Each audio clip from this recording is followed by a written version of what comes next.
ఎక్కడికక్కడ డైవర్ట్ చేసి మిస్యూజ్ చేసి కనీసం కేంద్ర పథకాలు కూడా నిర్వీర్యమైపోయినాయి. ఇప్పుడు అవన్నీ కూడా లైన్లో పెడుతున్నాం. ఇంకొక 4-5 నెలల్లో ఇవన్నీ లైన్లో పెట్టి మళ్ళీ గాడి తప్పిన పరిపాలన ఘాట్లో పెట్టడమే కాకుండా ఏ విధంగా ముందుకు తీసుకుపోవాలో తీసుకుపోతాం.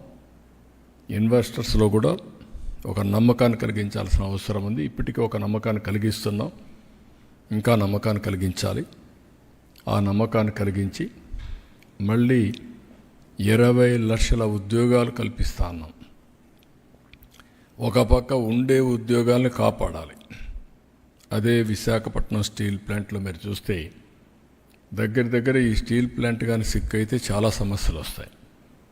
కాబట్టి ఒక పక్క దీన్ని కాపాడుకుంటూనే ఇంకొక పక్కన 20 లక్షల ఉద్యోగాలకు ఏమేమి కావాలన్నా అవన్నీ వర్కౌట్ చేస్తున్నాం.